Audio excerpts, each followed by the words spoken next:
नमस्कार दोस्तों, AD world academy के इस डिजिटल प्लेटफॉर्म पे आप सभी का हार्दिक स्वागत करता हूं। आज की इस वीडियो में अपन डिटेल से डिस्कस करने वाले हैं कि जो राजस्थान जीएनएम एडमिशन फॉर्म है 2025 वो शुरू हो चुके हैं। तो क्या क्या यहाँ पे क्वालिफिकेशन रहेगी, आवेदन प्रक्रिया, आप अप्लाई कैसे कर पाएंगे, इसके बारे में डिस्कस करेंगे। आवेदन प्रक्रिया के बारे में हम डिस्कस करेंगे, फीस के बारे में अपन डिस्कस करने वाले हैं। इसके अलावा अपन बात करेंगे कि आज भी जो एजुकेशनल क्वालिफिकेशन है वो क्या है, आपकी जो फीस है वो क्या रहने वाली है। इन सभी की डिटेल्स, सभी की इंफॉर्मेशन इस वीडियो में अपन देखने वाले हैं। तो बिना किसी टाइम वेस्ट के आज का वीडियो स्टार्ट करते हैं। वीडियो स्टार्ट करने से पहले अगर आप चैनल पे फर्स्ट बार आए तो चैनल को सब्सक्राइब करें, बेल आइकन दबा के नोटिफिकेशन को ऑन करें, जिससे कि आपको सभी नर्सिंग प्रोफेशन से रिगार्डिंग सभी प्रकार की इंफॉर्मेशन आपको टाइमली मिल सके। और आप अगर आप नर्सिंग ऑफिसर की तैयारी कर रहे हैं, कोई भी आपका रिलेटिव फ्रेंड्स, तो उनको आप ये यूट्यूब चैनल शेयर कर सकते हैं। यहाँ पे सभी प्रकार की आपको जानकारी मिलती है। तो बिना किसी टाइम वेस्ट के स्टार्ट करते हैं। सबसे पहले अपन देखते हैं कि इसका यहाँ पे ये 20 दिसंबर का नोटिफिकेशन, लेकिन साइट पे थोड़ा लेट अपलोड हुआ है, इस वजह से थोड़ा वीडियो लेट बन रहा है, उसके लिए सॉरी।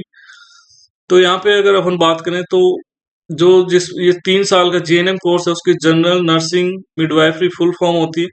3 साल का कोर्स होता है। इसके अंदर यहाँ पे इंटर्नशिप, यहाँ पे जनरल नर्सिंग एंड मिडवाइफरी 3 वर्षीय प्रशिक्षण पाठ्यक्रम जिसमें 6 माह की इंटर्नशिप भी शामिल है। इसके अंदर इंटर्नशिप शामिल कर ली गई है। इसके अंदर में प्रवेश हेतु योग्य महिला पुरुष अभ्यर्थियों से ऑनलाइन आवेदन पत्र आमंत्रित किए जाते हैं। मतलब इसके अंदर पुरुष और जो गर्ल्स हैं वो दोनों फॉर्म भर सकते हैं। ऑनलाइन एप्लीकेशन की डेट यहाँ पे 27/12 से 10 बजे से लेके 10 जनवरी 2025 को रात की मध्य रात्रि तक यहाँ पे फॉर्म फिल किए जा सकते हैं। तो एग्जाम फॉर्म की डेट की बात करें तो यहाँ पे 27 दिसंबर 2024 से लेके 10 जनवरी 2025 तक आपकी फॉर्म की वो डेट रहने वाली है। फीस की अपन बात करें तो यहाँ पे सामान्य, अन्य पिछड़ा, ओबीसी, अति पिछड़ा वर्ग, एमबीसी एम आर्थिक रूप से कमजोर वर्ग, ईडब्ल्यूएस के लिए यहाँ पे 220 रुपये फीस रखी गई है। यहाँ पे यूआर के लिए, ओबीसी के लिए, एमबीसी के लिए और ईडब्ल्यूएस कैंडिडेट के लिए यहाँ पे फीस है वो 220 रुपये रखी गई है। अदर कैंडिडेट की बात करें, जो अदर बाकी जो भी रिमेनिंग है, अनुसूचित जाति जनजाति के अभ्यर्थियों की 110 रुपये, तो SC ST के लिए यहाँ पे 110 रुपये फीस रखी गई है।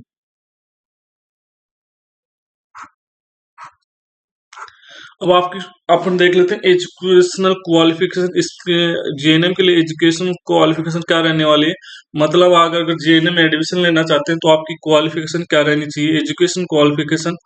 तो एजुकेशनल क्वालिफिकेशन की अपन बात करें तो वर्तमान में आईएनसी द्वारा निर्धारित मापदंडों के अनुरूप न्यूनतम योग्यता 10+2 होगी। आईएनसी का मतलब इंडियन नर्सिंग काउंसिल, जिसका हेडक्वार्टर दिल्ली में है।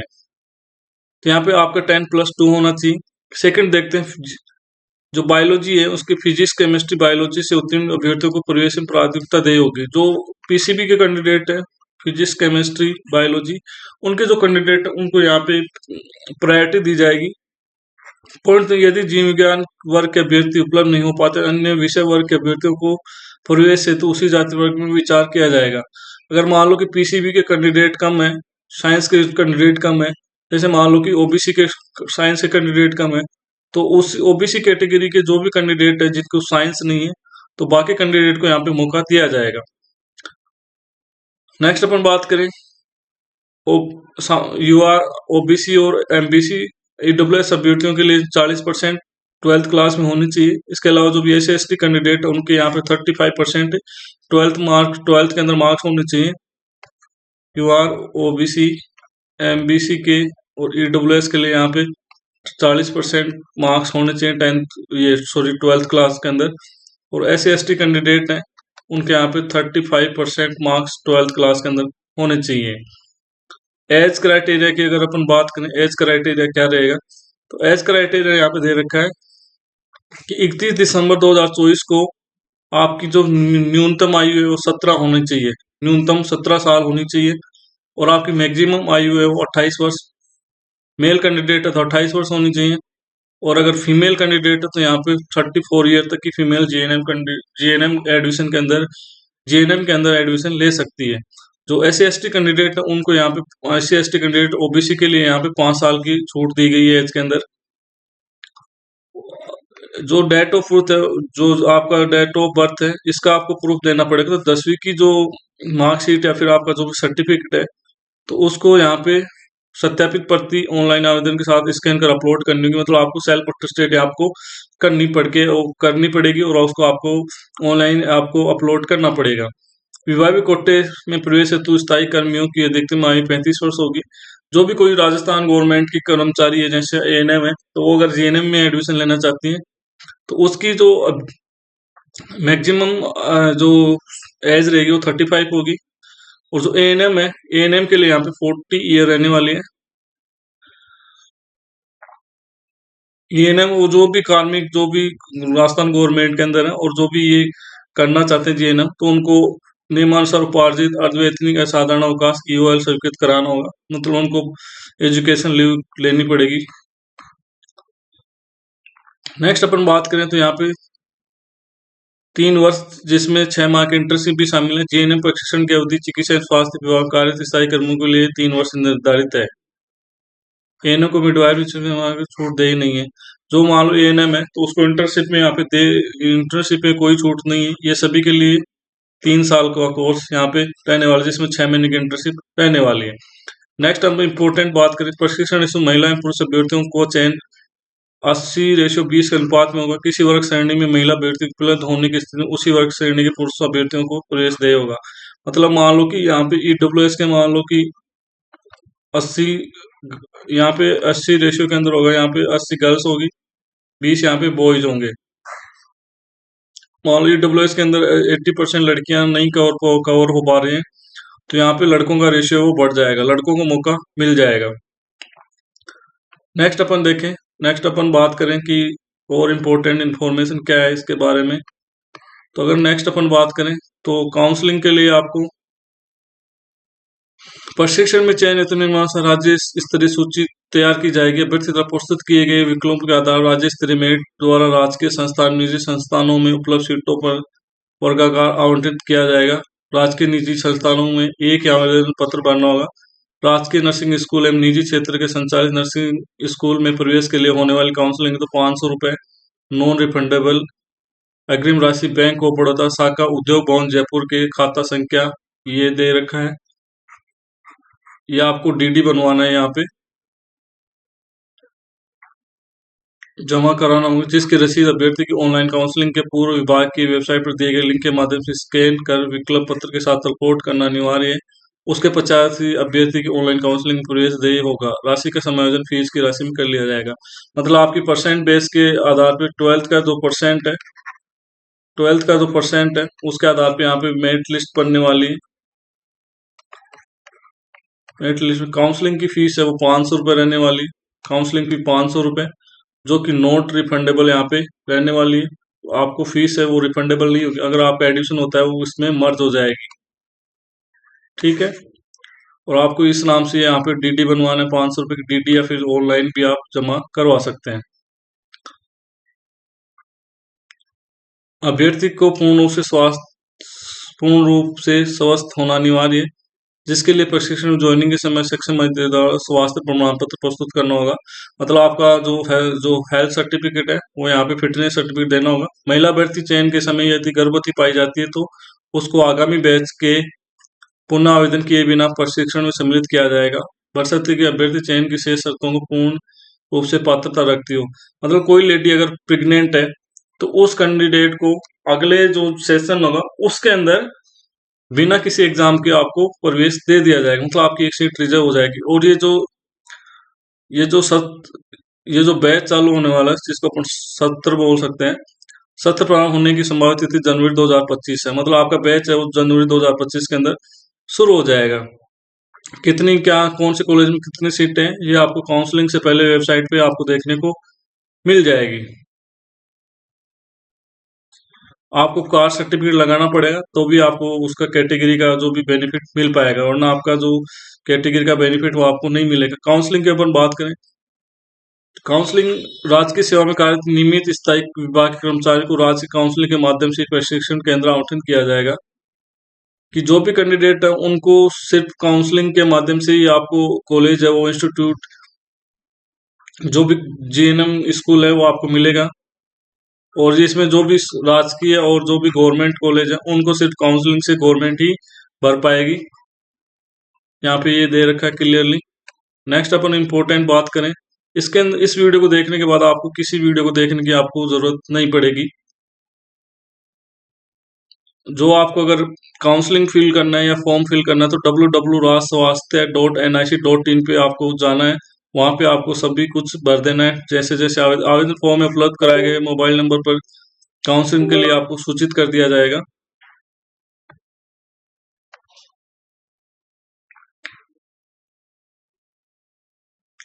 आपको काउंसलिंग के लिए आपको चॉइस बननी पड़ेगी।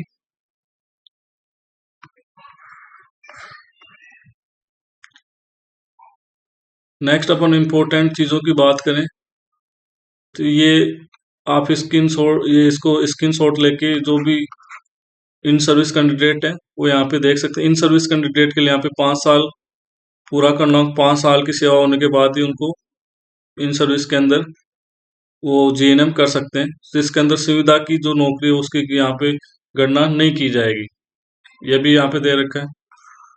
रिजर्वेशन की बात करें तो रिजर्वेशन यहाँ पे गवर्नमेंट के रूल के अकॉर्डिंग आपको मिलने वाला है। और जो महिला कैंडिडेट है जो मैरिड है तो उनको यहाँ जाति आरक्षण का लाभ केवल पिता माता के नाम से राजस्थान राज्य के सक्षम अधिकारी द्वारा जारी प्रमाण पत्र संलग्न करने पर केवल राजस्थान राज्य के मूल अभ्यर्थियों के लिए देय होगा।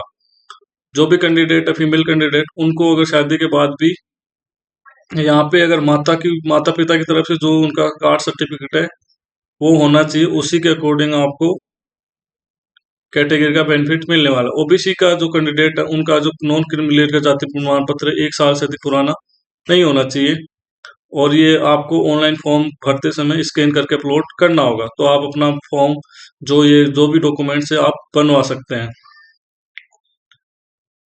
यहाँ पे ये देख सकते हैं ये रिजर्वेशन के लिए जो नॉन टीएसपी जो एरिया वगैरह है उनके लिए यहाँ पे स्पेशल है, तो इनको आप रीड कर सकते हैं। मैं आपको इम्पोर्टेंट चीज यहाँ पे बताऊंगा।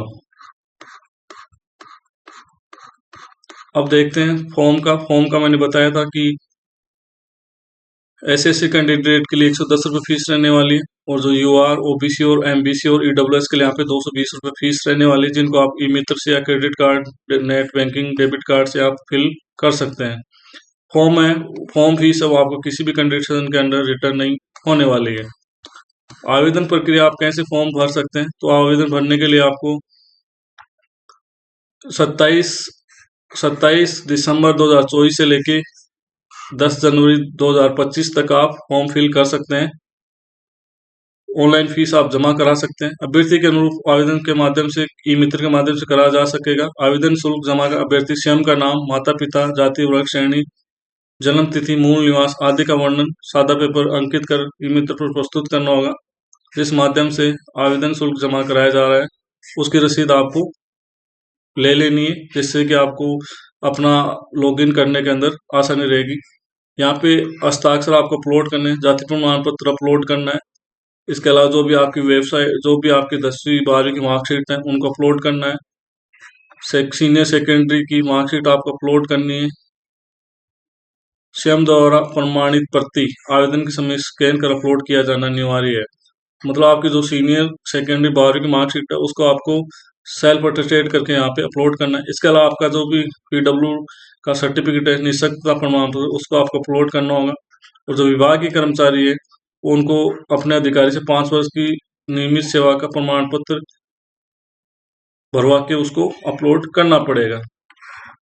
इसके द्वारा यहाँ पे सारे जो भी आपको वहाँ पे मांगा जाएगा ऑनलाइन फॉर्म भरते समय, उन सबको आपको फॉर्म फिल करते समय आवेदन के अंदर अच्छे से आपको अपलोड करना है।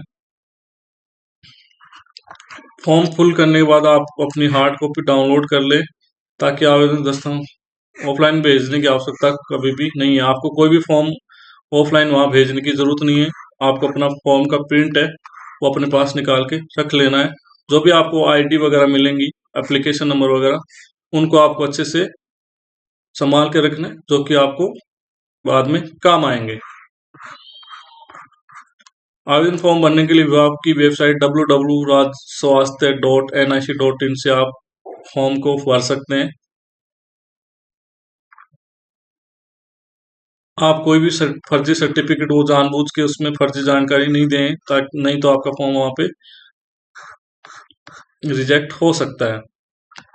फीस की बात करें, राजकीय स्कूल एवं निजी क्षेत्र संचालित नर्सिंग प्रवेश अभ्यर्थियों को ऑनलाइन काउंसलिंग में प्रवेश हेतु ऑनलाइन काउंसलिंग पूर्व राज्य सरकार द्वारा निर्धारित 500 रुपये नॉन रिफंडेबल राशि अग्रिम बैंक ऑफ बड़ौदा, यहाँ पे जो भी एड्रेस है उसके अंदर आपको जमा करानी पड़ेगी।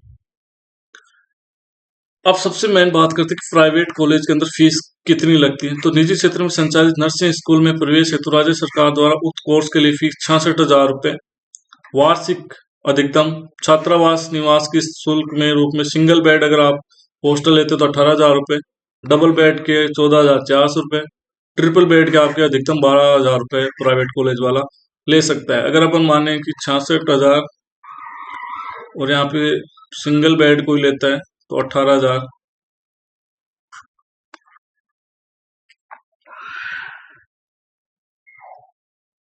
यहाँ पे 84,000 रुपये मैक्सिमम फीस रहने वाली है प्राइवेट कॉलेज के अंदर। सरकारी कॉलेज की अगर बात करें तो सरकारी कॉलेज के अंदर जो बॉयज हैं, जो ओबीसी जनरल कैटेगरी के बॉयज और ओबीसी कैटेगरी के बॉयज, जो नॉन क्रिमिनल लेयर के बंदे हैं, उनकी ट्यूशन फी 7,000, लाइब्रेरी और स्पोर्ट्स फी 1,000, स्पोर्ट्स फी यहाँ पे लगने वाली 1,000, स्टूडेंट वेलफेयर डेवलपमेंट फंड यहाँ पे रहने वाला है 1,000 रुपये और 5% इंक्रीज हो सकता है तो 10,500 रुपये सरकारी कॉलेज की फीस है ओबीसी कैंडिडेट और जनरल कैटेगरी के कैंडिडेट की। SC/ST और MBC EWS नॉन क्रिमिनल या फीमेल कैंडिडेट की बात करें तो टोटल यहाँ पे 4200 रुपये उनकी फीस लगने वाली है। तो ये सब डिटेल थी। आपको प्राइवेट फीस यहाँ पे थोड़ी ज़्यादा रहने वाली, अगर आपके अच्छे परसेंट है तो आपको गवर्नमेंट कॉलेज मिल सकती है। ऐसी जानकारी के लिए आप हमारे चैनल से जुड़े रहें। Thank you very much, thank you for watching. मिलते हैं किसी नेक्स्ट वीडियो में इंपॉर्टेंट जानकारी के साथ।